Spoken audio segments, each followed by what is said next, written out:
Lungs হঠাৎ করে খারাপ হয় না, সেই ছোট ছোট সিগন্যাল দিয়ে জানিয়ে দেয় যে আপনার লাংসের এক্সট্রা যত্নের দরকার। আর শরীর সেই সব সিগন্যাল আমাদের জানায় যাতে আমরা চিনতে পারি আর জানতে পারি।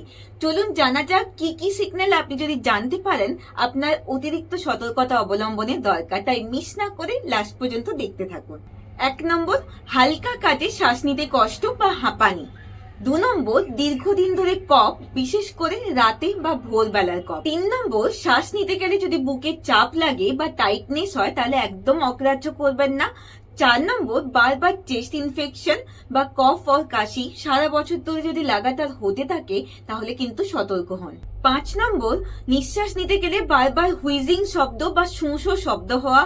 6 নম্বর, আপনার যদি কফের কালার চেঞ্জ হয়ে যায়, মানে সবুজ, হলুদ বা লাল রক্ত মেশে, তাহলে কিন্তু সেটা ফুসফুস খারাপ হওয়ার একটা আর্লি সাইন অফ সংকেত। 7 নম্বর, সবসময় ক্লান্তি, মাথা ঘোরা, এগুলো অক্সিজেন ঘাটতির একটা লক্ষণ। এটা কিন্তু ফুসফুসের কার্যক্ষমতা কমে যাওয়ারও একটা পরিচয়। 8 নম্বর, ঠোঁট বা নখ হালকা নীলচে হয়ে যাওয়া, এটা কিন্তু ফুসফুস খারাপ হওয়ার লেট ওয়ার্নিং সাইন। এই লক্ষণগুলি যদি বারবার হতে থাকে তাহলে ইগনোর না করে একটা চেস্ট এক্স-রে, স্পাইরোমেট্রি আর পালমোনোলজিস্টকে কনসাল্ট করতে ভুলবেন না।